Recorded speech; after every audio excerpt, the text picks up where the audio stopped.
안녕하세요. 사연 읽어주는 남녀입니다. 오늘도 와주셔서 감사드리며, 그럼 오늘의 사연 바로 시작하겠습니다. 안녕하세요. 저는 장애가 있는 여동생을 돌보며 결혼 생활을 하다가 얼마 전 이혼한 40대 여성입니다. 긴 이야기가 될 것 같지만 많은 분의 응원을 받고 새로 시작하고 싶은 마음에 이렇게 글을 씁니다. 저에게는 3살 터울의 여동생이 있습니다. 어렸을 때부터 물을 좋아해 수영 국가대표 선수를 꿈꿨던 물처럼 맑고 예쁜 아이였죠. 그런데 여동생이 12살 때 큰 교통사고를 당하게 되면서 장애를 얻게 되었어요. 간신히 목숨만 건진 채 의식을 잃고 여러 날을 보내다가 기적처럼 겨우 눈을 떴습니다. 사고 직후 몇 달간은 목 아래로는 전혀 움직이지 못했어요.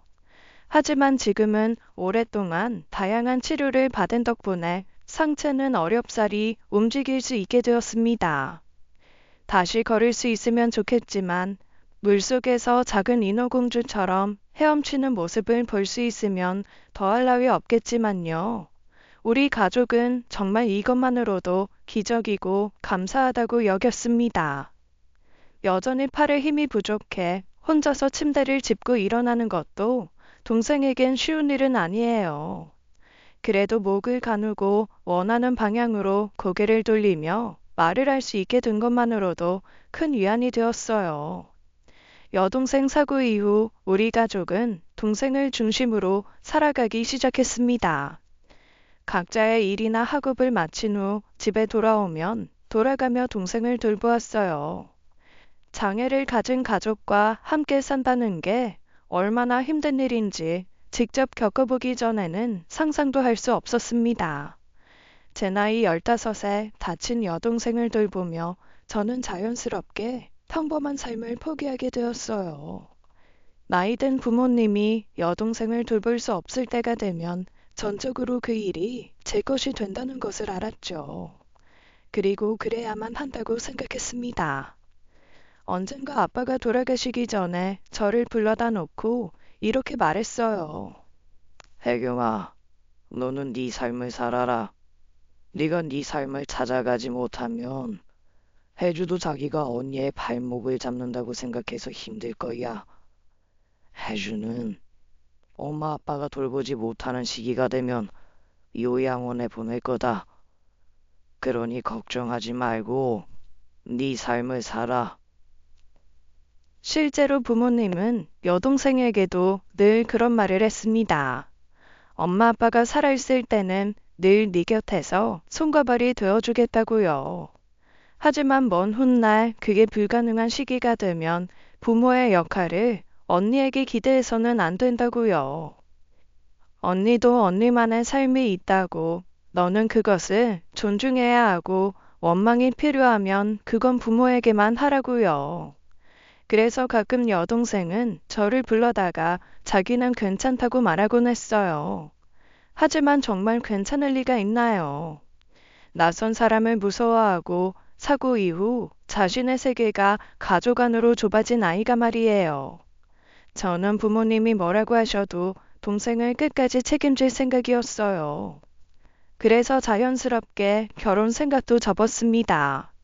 그런데 어느 순간 운명이라 믿은 사람과 겁도 없이 결혼하게 되었어요. 저는 동생을 짐이라고 생각한 적은 없었어요. 그래도 가끔 제 삶이 버겁게 느껴질 때 그 무게를 함께 나눌 사람이 있다는 것이 좋았던 것 같아요. 아마 제가 그때 누군가에게 기대고 싶어질 만큼 마음이 약해졌던 거겠죠. 그게 제 가족을 지옥의 낭떠러지로 밀어 떨어뜨릴 뻔한 일이 될 줄도 모르고요. 남편은 회사에 다니는 평범한 남자였습니다. 우연히 친구의 결혼식장 뒤풀이에서 그를 처음 만나게 되었어요. 술을 마시면서 옆에 앉아 자연스럽게 이런저런 이야기를 나누다 보니 시간 가는 줄 몰랐습니다. 저는 밖에서 가족 이야기하는 것을 썩 좋아하지 않는 편이에요. 장애가 있는 가족 이야기를 하면 사람들은 동정하거든요. 기특하다, 착하다, 너 같은 언니도 없을 거다라는 칭찬도 그다지 달갑진 않습니다. 그게 제 동생의 장애를 더 동정하는 것 같아서요. 그다지 특별한 것도 없었던 대화를 나누었던 남편을 다시 만난 건 남편 때문이었어요. 보통 제가 그런 이야기를 하면 열의 열은 제게 연락하지 않았거든요. 남자와 여자로 만나보려다가도 결국은 먼 지인으로 남아 가끔 경조사나 부르는 그런 사이가 되곤 했어요. 그런데 남편은 다음날 바로 제게 메시지를 보냈더라고요. 잘 잤어요. 오늘 출근길에 길가에 핀 해바라기를 봤는데 혜경 씨가 생각나더라고요. 어제 혜경 씨가 술 마시면서 여동생을 꼭 해바라기 같다고 했었잖아요. 늘 자신만 바라보려고 하는 해바라기요. 술에 취해 이런저런 이야기를 했던 것은 기억이 나지만 그렇게 세세한 기억이 없어서 놀랐죠. 별말을 다 했구나 싶으면서도 그 이야기를 기억하고 내 생각이 났다는 말에 설레지 않을 수 없었어요. 가뜩이나 대학 이후로 남자친구가 없었던 저에게는 오랜만에 남자로서 느껴진 사람이었죠. 그 메시지를 시작으로 우리는 자연스럽게 평범한 하루의 일상을 공유하며 연인이 되었습니다. 여자친구에게 장애인 여동생이 있다는 게 부담스러울 법도 한데 남편은 여동생의 안부를 먼저 물어주고 가끔 선물도 사주었어요. 제가 했던 이야기를 귀 기울여 주면서요. 여동생이 우유 맛이 나는 아이스크림을 좋아한다고 하니 데이트가 끝난 후 아이스크림을 사서 건네기도 했습니다. 또 몸이 불편해 여행을 다니기 어려운 여동생을 위해 여행을 가면 늘 여동생만을 위한 영상을 찍어 오기도 했어요. 그러던 중 연애 기간 동안 아버지께서 갑작스러운 지병으로 돌아가셨습니다.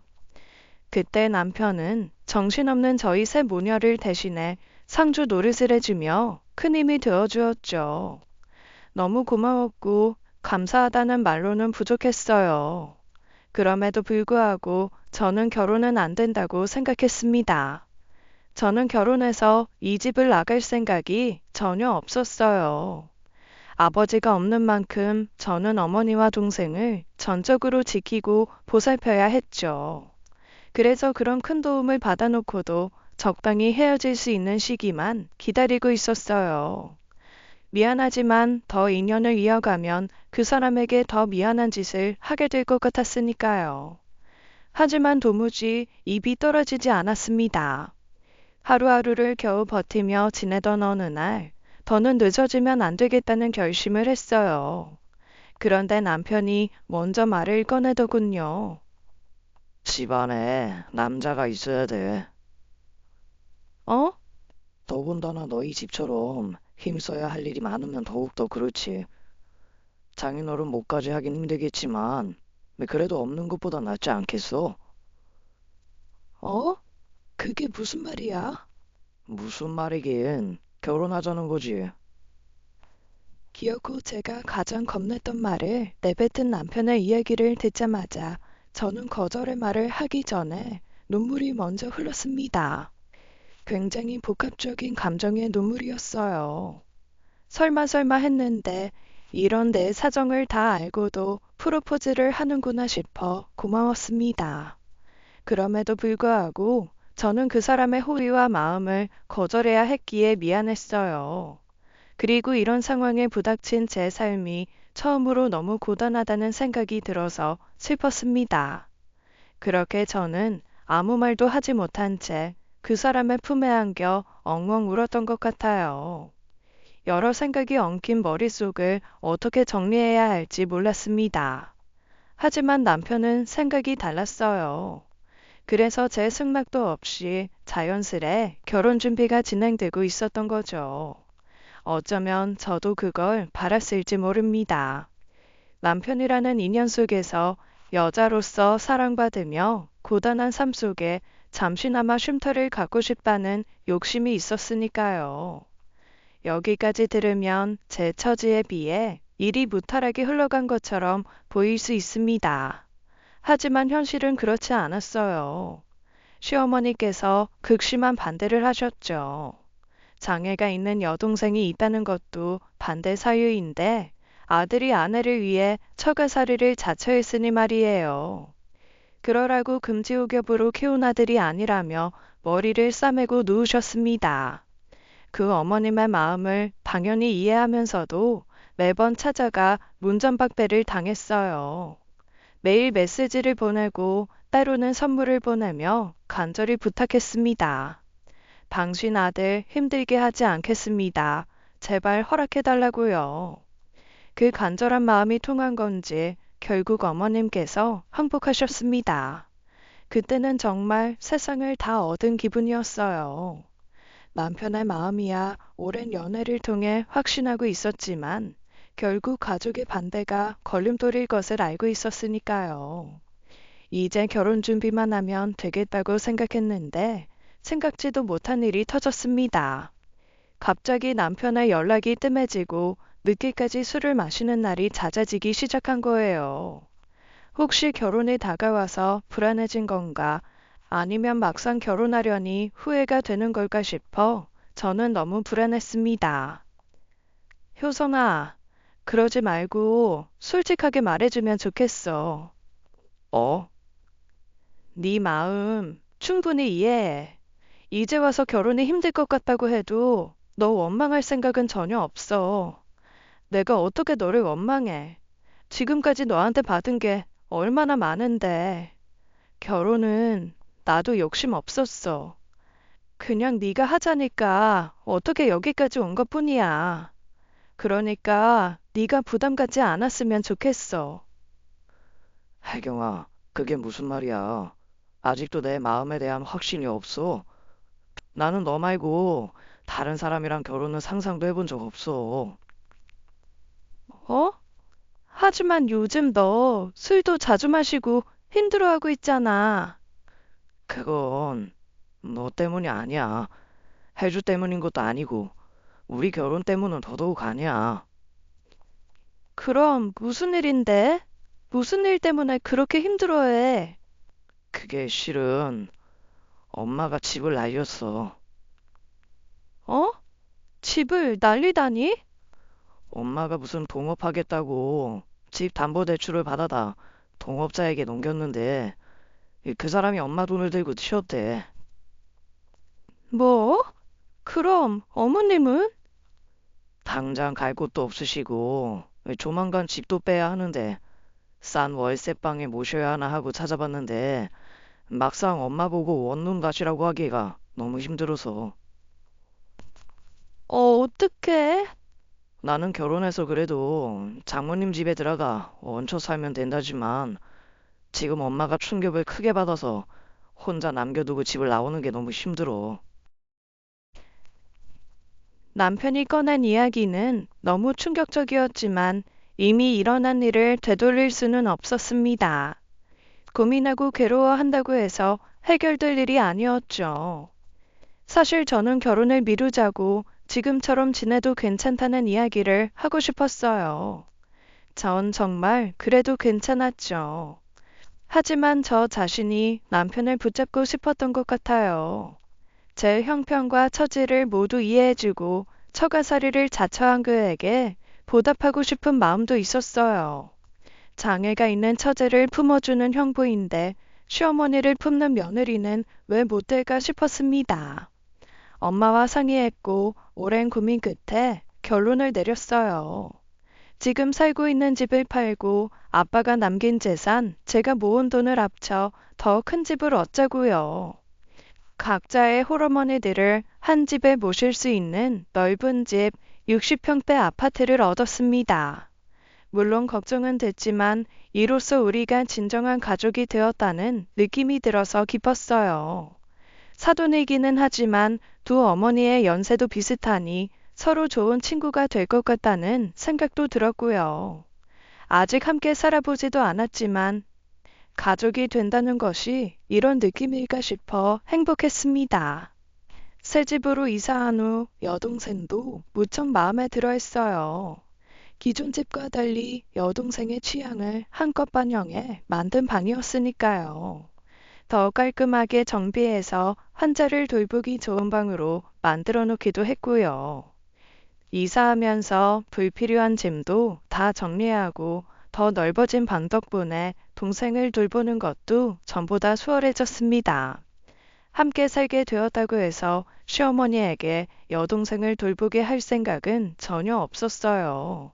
결혼으로 달라진 점은 제가 심적으로 기대고 의지할 수 있는 사람이 생겼다는 것뿐이었죠. 그것만으로도 큰 힘이 되었고, 그것 때문에 결혼한 것이기도 하고요. 물론 여동생을 옮겨야 할 때는 남편의 도움을 받았죠. 여동생은 온몸을 지탱하는 힘이 남들보다 많이 약해요. 걷지는 못하지만 앉아있거나 휠체어를 타고 짧은 산책은 가능합니다. 하지만 의자에서 쓰러지면 스스로 일어나기가 힘들어요. 저나 엄마가 여동생을 옮기기는 할 수 있지만 남편이 있으면 그 일이 더 수월했죠. 그 외에 여동생을 먹이고 씻기고 필요한 것들을 챙기는 일은 모두 저나 엄마 몫이었습니다. 그 사이에 시모가 여동생을 위해 하신 일은 단언컨대 아무것도 없었어요. 비록 함께 살았지만 엄마가 대부분 여동생 방에서 시간을 보냈거든요. 그래서 심심해진 시어머니가 여동생 방에 와서 잠깐의 수다를 떠는 정도가 다였습니다.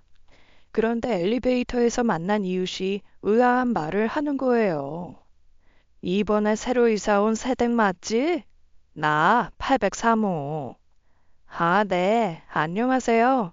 이삿날 과일이랑 떡 좀 드리려고 했는데 집에 아무도 안 계시더라고요. 문고리에 걸어놓을까 했는데 날이 더워서 그냥 가져왔었어요. 아유, 괜찮아. 요즘 이삿떡 안 돌리는 집도 얼마나 많은데. 마음만으로도 고맙지. 그 집 시어머니 만나서 커피 한 잔 했었어. 집에서 친정엄마랑 시어머니랑 같이 산다며? 네, 어쩌다 보니 그렇게 됐네요. 요즘이 그런 집이 어딨어. 요즘이 뭐야? 예전에도 상상도 못할 일이지. 좋은 시어머니 만나서 정말 다행이다. 어쩜 그런 시어머니가 있을 수가 있어? 네?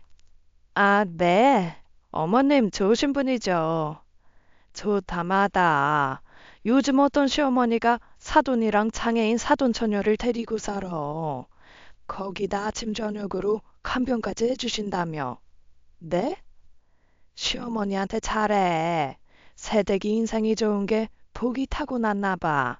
그런 집으로 시집 간 걸 보면. 너무 갑작스럽게 만나 갑작스러운 대화를 했기 때문에 무슨 말인지 이해하는데도 시간이 좀 걸렸습니다. 왜 그럴 때 있잖아요. 분명 한국말인데 이해하기 어려울 때요. 집에 돌아와 곰곰이 생각해 보니 이건 아니다 싶었지만 이미 늦었죠. 주변 이웃들에게 저와 가족들이 시댁에 얹혀 사는 염치 없는 가족처럼 보이진 않을까 걱정이 되었습니다. 그래서 남편을 붙들고 조바심에 말했죠. 어머님이 다른 분들한테 나랑 엄마가 시댁에 얹혀 산다고 하시는 것 같아. 게다가 장애인 사돈처녀 수발까지 하고 있다고. 뭐? 에이, 설마. 잘못 들은 거 아니야? 잘못 들을 게 없어서 그런 걸 잘못 듣겠어? 엘리베이터에서 803호 아주머니를 만났는데 그런 말씀 하시면서 시어머니한테 잘하라고 신신당부하시더라고. 그럼 그 아주머니가 잘못 들었겠지. 우리 엄마가 뭐하러 없는 소리를 하고 다니겠어. 너무 신경 쓰지 마. 원래 사람들 남 이야기하는 거 좋아해서 없는 말도 지어내고 부풀려서 말하기도 해. 그래도 괜히 이웃들한테 나랑 엄마 되게 염치 없는 사람 된 것 같아서 기분이 찝찝해. 염치가 없긴 무슨. 실제로 그런 사정으로 함께 살았다고 하더라도 그게 뭐가 염치 없는 일이야. 서로 돕고 사는 가족이라 부러워서 그런 거야. 우리 집같이 사돈이 같은 집에 사는 사람이 있어? 그건 그렇지만 가끔 보면 혜경이 너는 생각이 너무 많아. 깊게 생각하지 마. 남편은 별일이 아니라는 식으로 말했고 거기다 대고 괜히 실제로 듣지도 않은 말을 하며 걱정할 수는 없었어요. 찝찝했지만 남편 말대로 제가 너무 깊이 생각하며 확대 해석했을지도 모르니 그냥 넘어갔죠. 그런데 그 뒤로도 몇 번이나 그런 일이 있는 거예요. 다들 여동생을 보살피는 데에 있어 시모가 큰 보탬이 되고 있다고 알고 계시더라고요. 저는 점점 듣기 불쾌해질 수밖에 없었습니다. 그냥 서로 돕고 사는 정도다라는 식이 아니었거든요. 여동생이 휠체어를 타고 가끔 산책하러 나가긴 하지만요. 어떤 병이고 어떤 장애가 있는지 남들이 그렇게 자세히 알 리가 없잖아요. 그런데 시어머니가 남편이나 저희 엄마를 통해 들은 여동생의 이야기를 마구잡이로 하고 다니는 거였어요. 심지어 어떤 이웃은 그러게 처음부터 좋은 병원으로 갔으면 한창 좋을 나이에 저러고 있지도 않았을 거라고 했죠. 세상에 어떤 시모가 사돈처녀 똥기저귀까지 갈아주며 사냐고 약간 저를 비난하는 식으로도 이야기하더라고요. 신호가 오면 엄마한테 말해서 화장실을 가지만 가끔 실수할 때가 있어 기저귀를 쓸 때도 있습니다. 기저귀를 쓰면 엉덩이 발진도 나고 본인도 힘들어해서 별로 좋아하지도 않아요. 한 번씩 실수할 때마다 어쩔 수 없이 기저귀를 갈고 치워야 하는데 어쩔 수 없이 냄새가 좀 납니다. 방문을 닫고 환기도 하면서 금방 해결하지만 시모는 굳이 방 근처까지 와서 한 소리를 하세요. 화장실 들어가서 하면 안 되냐고요. 한번 기저귀 갈 때마다 온 집안에 똥냄새가 나서 죽겠다고 앓는 소리를 할 때마다 얼마나 민망한지요. 여동생은 또 얼마나 수치스러웠겠습니까?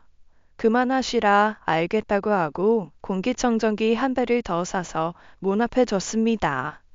그 작은 방에 공기청정기 2개를 돌리고 수시로 환기하면서 보살피고 있는 거예요.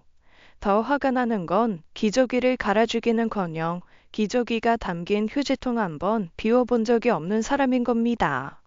그러면서 이웃한테는 제 여동생 똥기저귀 갈아준다고 유세를 그렇게 떠시고요. 사실 그런 이야기들이 쌓이니까 점점 분노가 부풀어 올라서 누가 툭 건드리면 터질 정도로 화가 났어요. 근데 이게 시어머니의 일이다 보니 제가 화가 난 만큼 화를 내도 되는 건가 그런 미련한 생각을 하게 되더라고요. 그래도 어른인데, 그래도 시어머니인데 그런 생각이요. 저희 엄마가 그런 생각에 보탬이 되기도 했습니다. 주변 사람들 만나 솔직히 사돈집에 얹혀 산다고 할 수는 없지 않냐고 그냥 유세 떨고 싶은 늙은이라고 생각하라고요. 그러다가 도저히 참을 수 없는 일이 터졌습니다. 결혼 전에는 회사와 프리랜서로 자영업을 병행했는데 그게 잘 안 돼서 자영업만 하게 되었어요. 그래서 출퇴근 시간이 조금 유동적입니다. 대부분은 남편 퇴근하는 시간보다 약간 빠르게 퇴근하는 정도인데 그날은 업무가 빨리 끝나서 퇴근이 한참 빨랐어요. 근데 현관부터 아주 복작복작한 거예요. 무슨 일인가 하고 봤더니 여동생 방에 사람이 바글바글해요. 너무 놀라 쳐다보기만 했는데 그 안에서 여동생이 엄마와 저만 기다렸다는 듯 쳐다보고 있더라고요. 저를 본 시모는 조금 당황하시고 이웃 아주머니들은 세댁 왔냐고 반겼죠. 더 황당했던 건요. 시모가 물수건으로 제 여동생 팔을 닦아주고 있는 거였어요. 사람이 그렇게 다 있는데 여동생 옷을 민소매만 입혀놓고 그러고 있었던 것도 화가 났는데요. 이웃 사람들에게 호인소리 듣고 싶어서 동생을 이용했다는 생각에 어이가 없더라고요. 어머님, 지금 뭐 하세요? 어? 아이, 해주가 좀 더워하는 것 같길래. 에어컨이 이렇게 시원한데 뭐가 더워요? 에어컨 밑에서 이렇게 벗겨놓고 물수건으로 닦으면 감기 걸리죠. 그러냐? 날이 더울 때 시원한 물수건으로 닦으면 시원하니 그런 거지 나는. 괜찮아요, 어머님. 이런 거 해보신 적 없으니까 당연히 모르시겠죠. 다음엔 그냥 늘 하던 대로 저희 엄마가 하게 두세요. 그게 무슨 소리야? 효정 엄마가 타한다고 하지 않았어? 사돈이 몸이 불편하다고. 네? 저희 엄마가요? 저희 엄마 몸 안 불편하신데. 지금도 동생 거뜬히 들고 씻기고 다 하세요. 어머, 그래? 나는 효성 엄마가 다 하는 줄 알았지. 어머니가요? 에이, 저희 엄마가 있는데 왜 시어머님께서 제 동생을 씻겨요? 물 한 잔도 떠다 주신 적이 없는데. 저는 어머님한테 그런 거 바란 적도 부탁한 적도 없어요. 시모가 어떤 의도와 목적으로 사람들을 모았는지 보이는데 제가 장단 맞춰 드릴 필요가 없었죠. 그리고 여동생이 몸이 불편한 아이지 정신적으로 부족한 것이 아닌데도 늘 저런 식으로 대하셨어요. 저나 남편, 그리고 모든 사람들처럼 똑같은 감정을 느끼는데 마치 없는 듯이 이야기하는 거요. 여동생 씻길 때도 문을 꼭 잠그고 씻기는데 한 번은 문이 안 잠겼었나 봐요. 시모가 굳이 문을 열고 들어와서 어떻게 씻기나 보면서 하는 말이 정말 가관이라 너무 충격받은 적이 있습니다. 저 통이 저렇게 큰데 누구 하나 만져주는 사람도 없고 그 좋은 아이에 참 안 됐다 해주도. 그때는 저도 참지 않고 지금 뭐라고 하셨느냐 따져 물었는데 시모도 아차 싶었는지 금세 방으로 쏙 들어가더라고요. 따라 들어가서 따지려던 걸 엄마가 말려 참았습니다. 같은 집에 살면서 얼굴 붉힐 일 만들지 말라고요. 여하튼 그렇게 이웃이 돌아가고 나서 시모는 방문을 걸어 잠그고 나오지 않으셨어요. 저는 그 이유가 빤히 보여서 그냥 저녁 드시라고 한마디만 하고 내버려 뒀습니다. 나중에 남편을 통해 그런 말을 했더라고요. 제가 이웃 앞에서 큰 창피를 줘서 앞으로 이 동네에서 어떻게 사냐고요. 제가 좋은 게 좋은 거다라고 넘어가면 됐을 걸. 제가 그렇게 말하는 바람에 자기 꼴이 우스워져서 밥이 안 넘어간답니다. 남편을 통해 한 말이긴 했지만 시모도 화가 났는지 그 소리가 거실까지도 어렴풋이 들릴 만큼 컸어요. 그래서 저도 똑같이 큰 소리로 말했죠. 저는 저드릴 생각이 전혀 없었으니까요. 오히려 그동안 시모가 하고 다닌 언행으로 저희 엄마와 여동생 그리고 저만 염치 없는 사람이 됐었잖아요. 시모가 이웃분들을 다 모아두신 덕분에 그 자리에서 바로 잡았으니 얼마나 다행인지요. 못 사시겠다고? 그럼 어떡해. 이사 가셔야지. 제가 굽히고 들어가지 않자 시모도 백기를 들더라고요. 아들도 자기 편이 되어주지 않으니 이 집에서 외로운 사람은 시모뿐이었던 거죠. 그러던 어느 날 문제가 생겼습니다. 엄마가 동생을 목욕시키다가 그만 욕실에서 크게 넘어진 거예요. 머리를 안 다쳐 다행이었지만 허리를 다치셔서 수술과 며칠간의 입원이 필요한 상황이었고요. 제가 집에 있으면 되는 일이었지만 제 일이 한창 바쁜 시즌이라 저도 계속 집에 머물기 어려웠어요. 어쩔 수 없이 엄마랑 상의 끝에 간병인을 부르기로 했습니다. 돈이야 또 벌면 그만이니 돈을 써서라도 엄마를 대신해 동생을 잘 보살펴줄 사람이 있으면 문제가 없었죠. 그런데 뜻밖에도 반대하고 나선 것이 시모였어요. 뭐? 아이, 그 많은 돈을 간병인한테 쓰겠다는 거냐? 그럼 어떡해요. 돈이 얼마가 들든 제대로 보살펴주면 아까운 돈은 아니죠. 아니, 그래도 그렇지. 그 많은 돈을. 사돈 병원비도 꽤 들 텐데. 그때까지만 해도 저는 시모가 저희가 많은 돈을 부담해야 한다는 이유로 걱정해 주시는 줄 알았습니다. 그런데 목적은 따로 있더군요. 그러지 말고 얘, 그 돈 놔줘라. 내가 해주도 오면 될 거 아니냐. 네? 어머니께서요? 안 돼요. 해주 들지도 못하시잖아요. 못하긴 왜 못해? 사돈이 하는데. 나도 그만한 힘은 있다. 너 없을 때 화장실 데려가지고 밥 먹이고 그러면 되는 거 아니냐? 사돈 하는 거 보니 딱 그 정도던데. 목욕이야 네가 와서 하면 되는 거고. 네?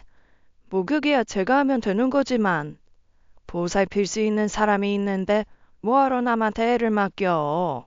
나도 해줘. 이제 딸이나 다름없다. 매일같이 얼굴 보고 인사하는 가족 사이에 못할 건 또 뭐냐? 전적이 있으시니 믿기 어려웠어요. 하지만 당장 방법이 없었습니다. 친정엄마 병원에도 왔다 갔다 해야 했고, 제일도 정신이 없는 상황이었고요. 무엇보다 다음 날부터 바로 간병인을 구하는 것도 어려웠죠. 그래서 일단 간병인 구할 때까지만이라도 시모에게 부탁을 하기로 했어요. 그런데 딱 다음 날부터 문제가 생겼습니다. 퇴근 후에 여동생 방에 들어갔는데 찌린내가 확 나는 거예요. 알고 보니 여동생이 기저귀를 차고 있지 않은 상황에서 실수를 했는데 그걸 그대로 둔 거였습니다. 하필이면 그날 남편과 같은 시간에 퇴근해서 같이 들어와 여동생을 봤는데 얼굴이 새빨개지더라고요. 저는 그렇다 치고 형부 앞에서 얼마나 창피했겠어요. 황급히 남편을 내보내고 여동생을 부축해 휠체어에 앉힌 뒤 화장실에 데려갔습니다. 상황이 상황이다 보니 문 밖에 나가는 것도 너무 창피해 하더라고요. 이전까지는 이런 일이 한 번도 없었습니다. 여동생한테 괜찮다고 달래고 달래 화장실에서 씻기고 로션 발라주고 새 옷을 입히면서도 오만 가지 생각이 들더군요. 서운함이 컸어요. 자기만 믿으라고 해놓고 바로 이런 문제를 만들다니요. 어머니, 해주 옷에 실수해서 이불이며 매트랑 다 젖었어요. 어머, 그러냐? 너 오기 전에 실수했나 보다. 내가 볼 때까지만 해도 그런 적이 없어. 좀 더 신경 좀 써주세요. 해주도 수치심 알아요. 자기 형부 보기 얼마나 창피했겠어요. 창피는 무슨 가족끼리. 알았다. 내가 더 신경 쓰마. 제가 오기 직전에 했다는 실수치곤 시간이 좀 지난 것 같다고 생각했지만 일단 그냥 넘어갔습니다. 그때 급한 사람은 저였으니까요. 지금 생각하면 일을 쉬더라도 제가 동생을 봐야 했어요. 겨울은 그나마 괜찮지만 여동생은 자기 몸에서 땀이나 냄새가 나는 것은 못 견뎌 해요. 그래서 가능하면 매일 목욕을 시켜주려고 하고 욕조에 몸을 담그는 것을 좋아하니 저도 그게 좋았고요. 여느 때처럼 목욕을 마치고 간단한 마사지를 해준 뒤에 나가려는데 여동생이 저를 붙잡는 거예요. 언니, 왜? 나 배고파. 배고프다고? 아직 밥 안 먹었어? 그날 목요까지 마치고 돌아서려던 시간이 8시가 좀 넘었으니 저녁 배는 한참 넘었죠. 일단 밥상을 챙겨가야겠다고 부엌에 갔는데 시모가 저녁에 먹고 넣어놓은 설거지거리가 그대로 있는 거예요. 제가 퇴근 전 연락드렸을 때 갑자기 찜닭이 먹고 싶다고 해서 저녁 시간에 맞춰 찜닭 배달을 해드렸었거든요. 근데 시모만 먹고 제 동생 끼니는 챙기지 않은 거였습니다. 더 화가 나는 건요. 그게 저녁뿐만이 아니었다는 거예요. 제가 여동생 좋아하는 요거트를 사다 두었는데 점심에는 그거 하나를 주고 가버렸답니다. 먹을 줄 모르는 건 아니지만 팔에 힘이 없어 혼자 먹으면 흘리는 게 반이에요. 그리고 한참 있다 와서 다 닦아주고 가져가 버리고요. 호출기를 달아놓았는데 4~5번은 불러야 겨우 한 번을 왔답니다. 어머니, 해주 저녁 안 챙겨주셨어요? 어머, 내 정신 좀 봐라. 내가 아까 밥 먹고 해주 밥 챙긴다는 게 그만 트라마의 정신을 뺏겨버렸네. 어머니, 제가 해주 좀만 더 신경 써달라고 부탁드렸잖아요. 아니, 내가 일부러 그런 게 아니라 정신이 없어.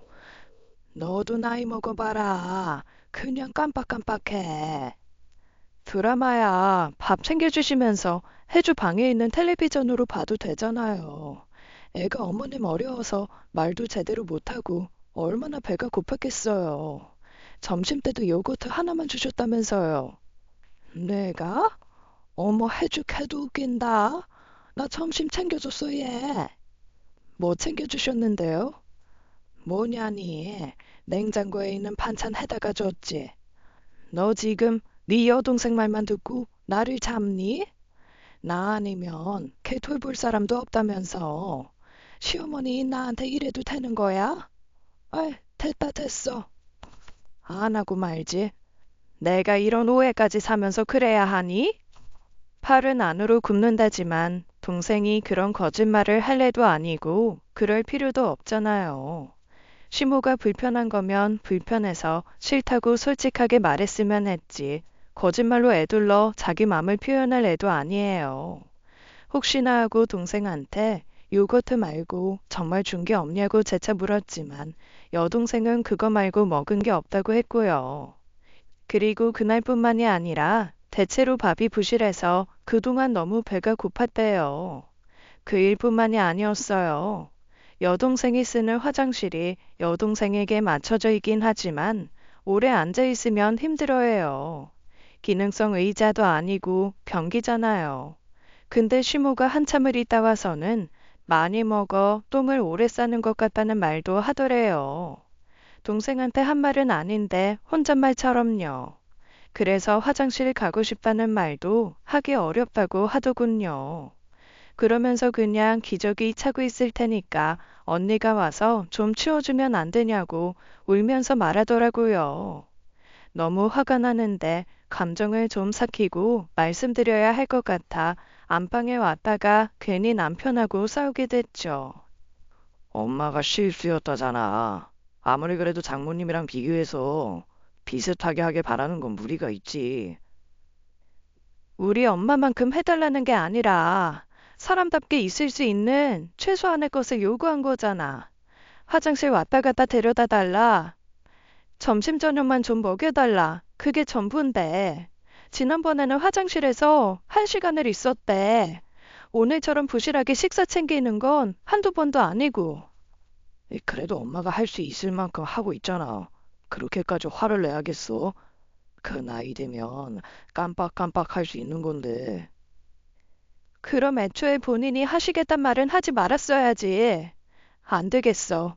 당장 돈을 배로 주더라도 간병인 구할 거니까 당신은 어머님한테 받아가신 그 돈 일부는 돌려달라고 해. 뭐? 아, 야, 이미 쓰라고 드린 돈을 어떻게 달라고 해? 생각 같아선 한 푼도 빠짐없이 달라고 하고 싶어. 어머님이 해지를 위해서 한 게 뭐가 있으셔? 호출 버튼 불러도 네다섯 번이나 불러야 한 번 오시고 혼자 물 마시려다가 떨어뜨린 물잔 바닥에 떨어져 있는 거 한두 번 본 것도 아니야. 나도 어머니 전혀 이해 못하고 이런 소리 하는 거 아니라고. 그래도 해도 너무 하시잖아. 됐어. 나는 그런 말 못하니까 그 돈 받아내려면 네가 해. 알았어. 내가 할게. 참, 너도 독하다, 독해. 환감 넘은 시어머니한테 꼭 그렇게 해야겠어? 남편이야 자기 엄마이니 너무하다고 생각할 수도 있겠죠. 하지만 정도라는 게 있지 않나요? 이런 문제만 없었더라도 오히려 저는 엄마 퇴원했을 때 시모에게 용돈을 더 드리려고 했습니다. 같은 돈을 써도 가족한테 쓰는 게 낫지라는 생각도 있었고요. 제가 아무래도 간병인을 써야 할 것 같으니 남은 돈을 달라고 말씀드렸더니 벌써 다 쓰고 없다고 버티시더라고요. 내내 집에만 계시는 분이 그 돈을 쓰면 어디에 썼겠어요. 있는데도 안 주시는 거지. 저도 같은 말 여러 번 하며 신랑이 버리고 싶지 않아서 그럼 당분간은 용돈 안 드리는 걸로 하겠다고 했어요. 그랬더니 아주 펄쩍 뛰셨어요. 뭐? 원래 주기로 한 용돈인데 그걸 왜 안 줘? 미리 드린 셈 친다고요. 그 돈이 얼만데 그걸 벌써 다 쓰셨다는 거예요? 내가 돈 얼마 쓰는지 그걸 일일이 다 말해야 되니? 내가 썼다면 그런 줄 아는 거지. 이게 어디서 시어머니한테 돈으로 협박질이야? 용돈이나 뭐 얼마나 준다고. 집에서 드시고 싶은 거 다 드리고 가끔 나가서 쓰실 돈으로 그 정도면 충분하시죠.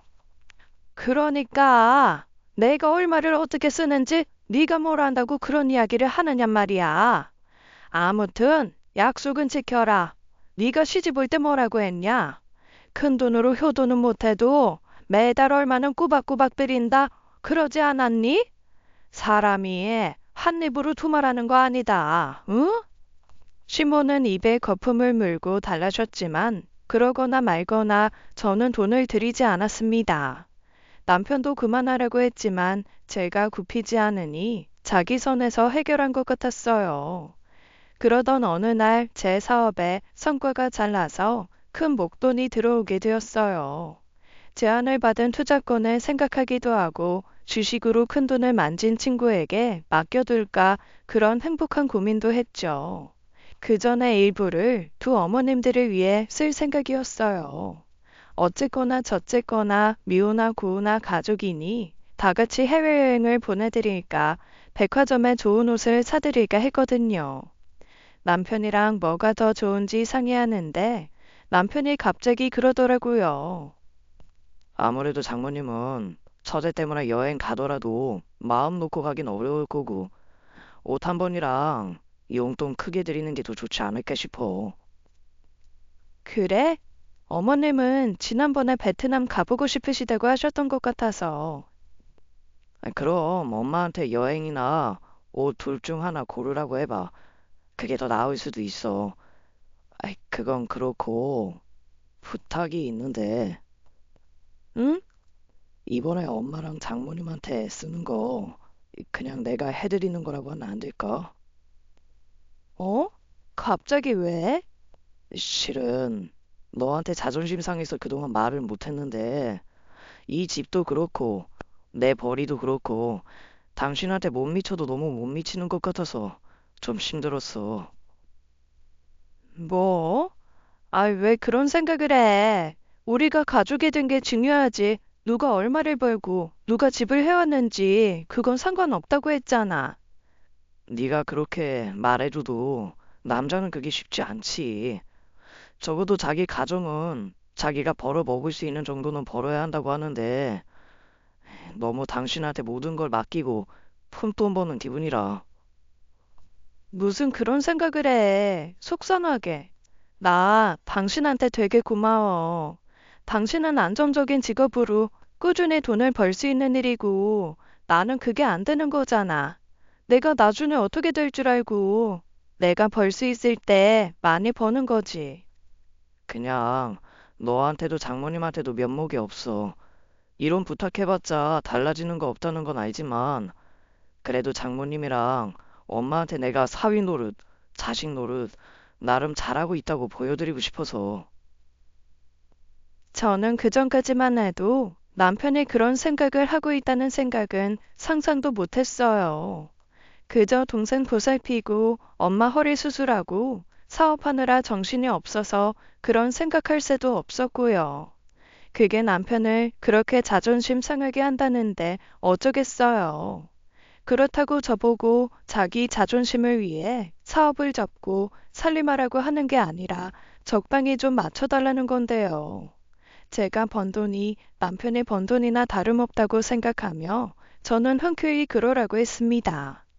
저희 엄마는 여행은 부담스러워 하셔서 좋은 옷 입으시라고 돈으로 드렸어요. 시어머니는 여행 가고 싶으시다고 하셔서 패키지로 4박 5일 베트남 여행 보내드리고 용돈도 드렸고요. 그 돈이 다 사위가 회사에서 일을 잘해서 받은 보너스라고 말씀드리면서요. 두 분 다 정말 고마워하시고 좋아하셨지만 특히나 시어머니가 정말 좋아하셨습니다. 아들 잘 만나 호강한다고 하시면서 저한테도 남편 잘 만나서 호사 누리고 산다고 하셨죠. 그래도 어쩌겠어요. 남편 생각해서 그냥 넘어가는 거지. 남편이 이 집안의 가장으로 있으면서 저희 엄마한테도 동생한테도 잘하니 돈 문제는 그렇게 문제가 되지 않았습니다. 오히려 남편 기 살리려고 그 뒤로 두 어머니께 매달 주는 용돈을 남편이 벌어다 주는 거라고 해주기도 했고요. 근데 그게 독이 될 줄 누가 알았겠나요? 그 뒤로 이상하게 시어머니와의 갈등이 더 잦아진 겁니다. 평소에도 실언을 종종 하시긴 했지만 그 실언의 정도가 날로 심해져 이젠 일부러 그러시나 할 정도로 변하더군요. 한 번은 시모방 앞을 지나가다가 말소리가 들려 들어보니 지인분과 통화를 하고 계신 것 같았어요. 아유, 집안에 환자가 있으니 분위기도 얼마나 칙칙한지 몰라. 내가 진짜 기다렸다가 아들 데리고 나가든지 해야지. 처가살이에 내 아들 허리 휘는 거 보면 내가 안쓰러워 죽겠어. 응? 아이, 그럼 우리 효성이가 이 집 아들 사위 노릇 다 하지. 그 집 식구들은 주는 거 없이 아들한테 바라는 게 얼마나 많은지 얄밉기도 또 얼마나 얄미워. 양심도 없이 남의 집 아들 데려다가 저렇게 부려먹는 거 보면 나중에 천벌 받을 거야. 너무 놀라 그 자리에서 얼어붙었는데 문 열고 들어갔다가 시모 전화 엿듣는 꼴 고백하는 것 같아 참았습니다. 그때 참았어도 화가 나는 순간들이 여러 번 있었어요. 사사건건 부딪힌다고 매번 죽자고 싸울 수는 없잖아요. 저도 참을 만큼은 참습니다. 그런데 선을 넘어도 세게 넘는 순간들이 있잖아요. 그럴 때는 남편 눈치 보지 않고 싸웠습니다. 대개는 남편도 할 말 없는 그런 상황이었으니까요. 한 번은 제가 없는 사이에 시어머니가 엄마한테 그런 소리를 했나 보더라고요. 해주가 몸이 이래서 그렇지 인물이나 몸매가 좀 좋아? 아까워 죽겠어 나는. 평생 결혼도 못 해보고 남자도 못 만나보고 저도 얼마나 억울할 거야? 사돈, 그러지 말고 해주 시집 보내는 게 어때요? 네? 아니, 그건 좀 힘들죠. 아무리 그래도 몸이 불편한데. 모르는 소리. 집신도 짝이 있다는데 저마다 자기 짝이 있는 거지. 혜경이 봐봐요. 평생 결혼 안 하겠다고 해놓고 내 아들 만나서 저렇게 호강하면서 사는 거. 해주도 다 짝이 있다니까. 실은 건너 건너 해주 사진 보여주니까 좀 탐내는 집안이 있던데. 해주를 탐낸다고요? 그 집도 아들이 좀 장애가 있긴 있어요. 그쪽은 타고나기를 좀 부족한 앤데 애가 크니까 그렇게 여자를 만나고 싶어서 안달인가 보더라고. 그런 게 안 가르친다고 되는 게 아니잖아요. 본능인데. 그 집에 해주 보내면 그 집에서 앞으로 평생 해주 봐주겠다는데. 어때? 생각 있어요? 사돈도 편해지고 우리 아들이나 혜경이도 편해질 텐데. 사돈, 그게 지금 무슨 말도 안 되는 소리예요? 여간에선 제가 없는 자리에서 아는 시모의 실언도 혼자 삼키던 엄마가 그날 울면서 저에게 들려준 이야기예요. 엄마가 한 번도 그렇게 화난 적이 없었는데 대놓고 엄청 화를 냈다더라고요. 다행인 것은 해주가 없는 자리에서 한 말이었고요. 그 말을 듣는데 피가 거꾸로 솟구치는 기분이 들더라고요. 그래서 그날 정말 결판을 낼 태세로 들어가 시모와 크게 싸웠습니다. 어머니, 우리 엄마한테 하신 말씀 그게 뭐예요? 뭐? 아, 그거? 아유, 사돈도 참. 나도 생각해보니 그게 아는 것 같아서 그냥 잊어라 했더니 그걸 또 그새 너한테 말하든? 별말도 아니었다. 해주도 시집가면 좋잖아. 너도 부담 덜고 우리 효성이도 처가살이 하면서 처제 걱정할 필요도 없고 말이다. 그게 어떻게 해주가 좋은 일이에요? 그게 시집 보내는 거예요? 성욕 푸는 도구로 보내는 거지? 대체 제 동생을 뭐라고 생각하시면 그런 말씀을 하실 수가 있어요? 저랑 제 엄마를 얼마나 무시하면 그런 말씀을 하세요? 아니, 왜 소리를 지르고 그래? 그리고 너는 말을 또 왜 그렇게 하니? 누가 보면 내가 해주 팔라고 한 줄 알겠다. 그 말이 그 말이잖아요, 지금. 어머니, 종종 해주 짐덩이 취급하면서 마치 저희가 해주 때문에 힘든 삶을 살고 있다는 식으로 말씀하시는데 해주 저희한테 짐 아니에요. 태어난 뒤로 지금까지 있어줘서 고맙고 그 큰 사고를 겪고도 살아있어줘서 고마운 애라고요. 그래 알아 안다. 네 동상이네 오죽하겠니. 근데 혜경아 생각해봐라. 언제까지 네가 해주를 돌보니? 네 어머니 가시고 온전히 네 일이 됐을 때 말이다. 너는 언제까지나 젊을 것 같아? 다 늙어서도 해주 돌볼 수 있을 것 같냔 말이야. 죽어도 제가 해요. 누가 어머님더러 해주 걱정해달랬어요? 어머님, 선 넘으셔도 한참 넘으셨어요. 뭐? 아이, 그게 지금 시어머니한테 할 소리야? 내가 엄마처럼 생각해라. 편하게 생각해라 했다고. 너야말로 너무 선을 넘는 거 아니냐? 나는 너랑 못 산다. 시험이 잡아 죽이듯이 달려드는 너랑 내가 어떻게 사냐? 네, 듣던 좀 반가운 소리네요. 저도 어머니랑 못 살아요. 더는 엄마랑 혜주 옆에 어머님 못 두겠다고요. 결국 듣다 못한 남편이 들어와 저를 끌고 나가서야 일단락됐습니다. 시어머니는 저를 원망할 생각으로 한 말인지는 몰라도요. 저는 그냥 한 말이 아니었습니다. 정말로 시모와는 단 하루도 같은 집에서 살고 싶지 않았으니까요. 남편은 제가 그런 이야기를 했다는 것에 화가 난 얼굴이었지만 방으로 들어온 제가 한 말에 바로 꼬리를 내리더군요. 혜경아, 아무리 그래도 그렇지, 어떡해. 어머님, 밖에 모셔.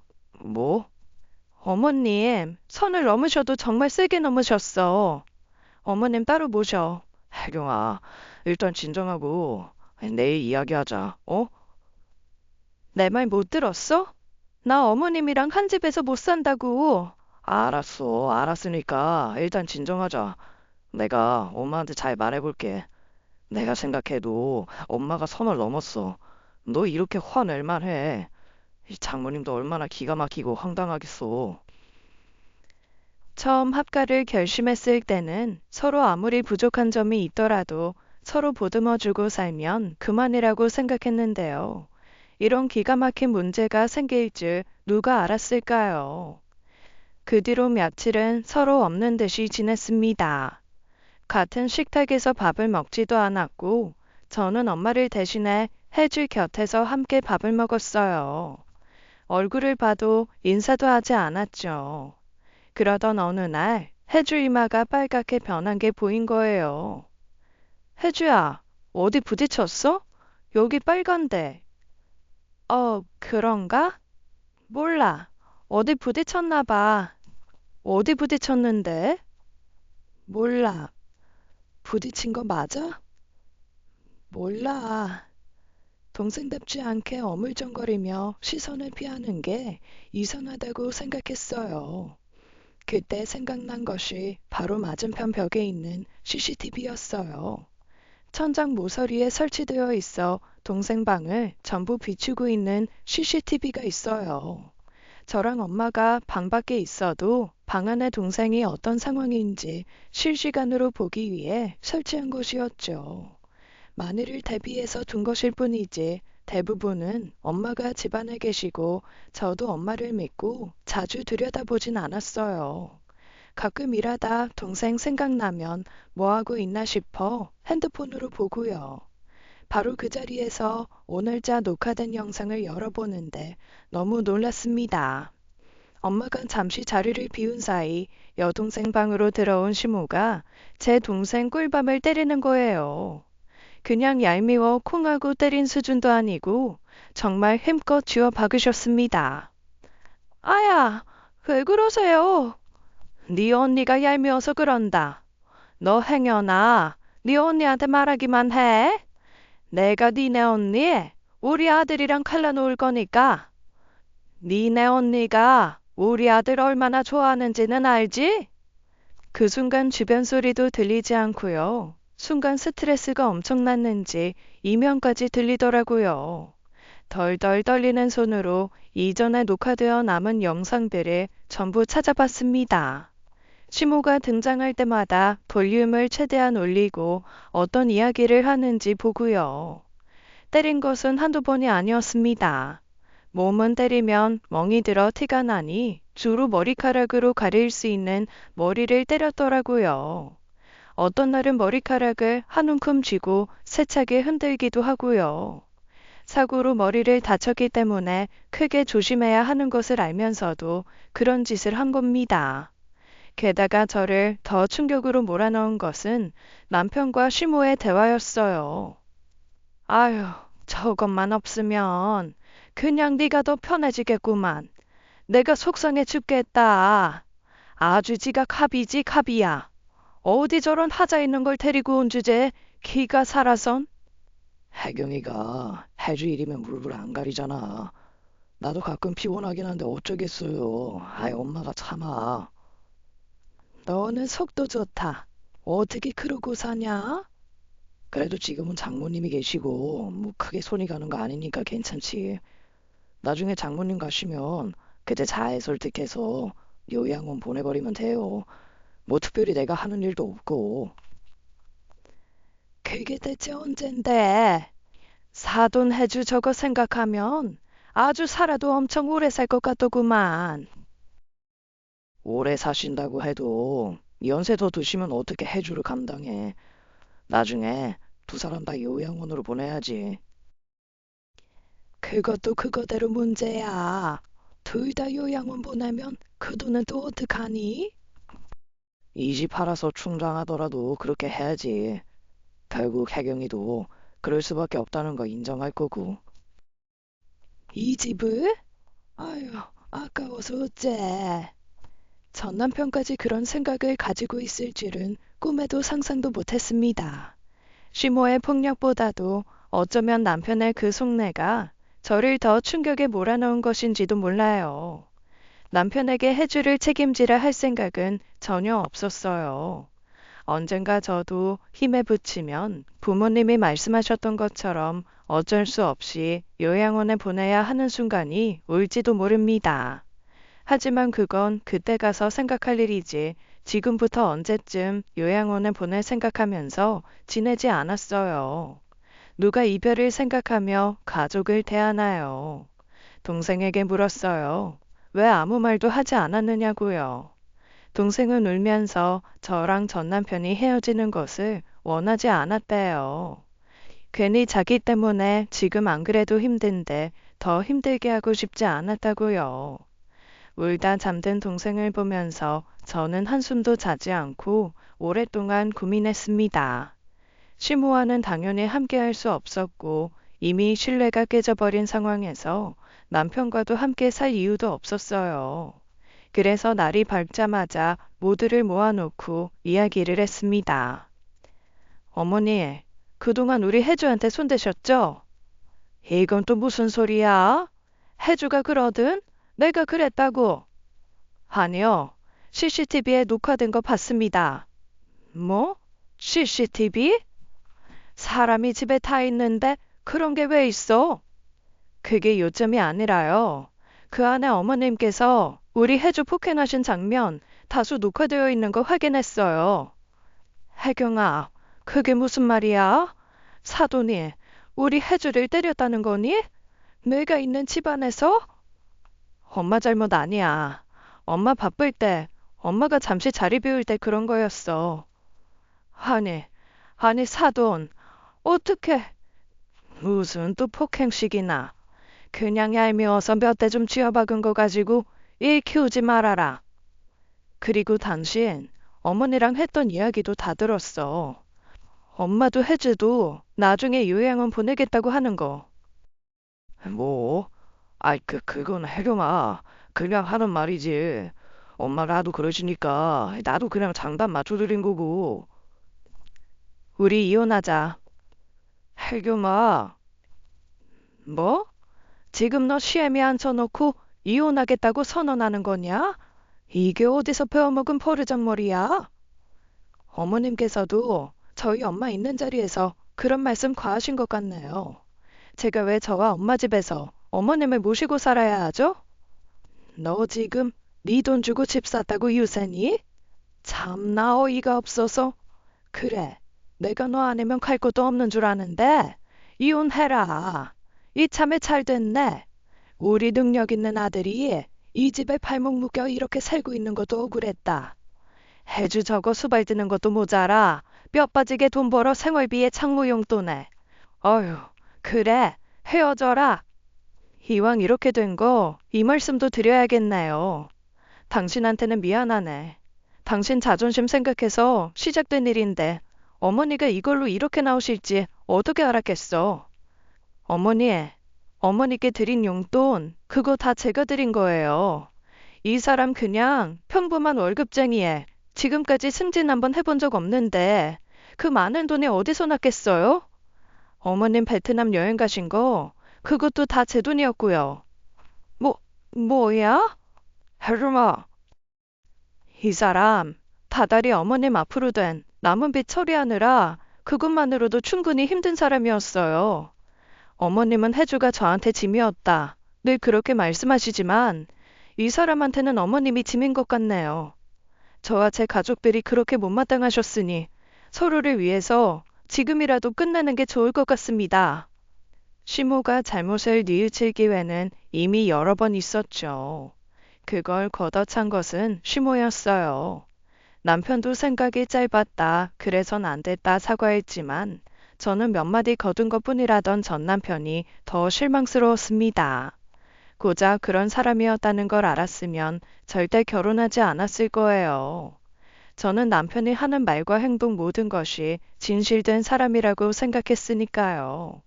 이혼 사유가 될 수 없다고 버티는 남편에게 시어머니를 폭행죄로 고소하겠다고 강하게 밀어붙였습니다. 이미 영상도 있고 동생의 증언도 있을 테니 저에게 너무 유리한 상황이었죠.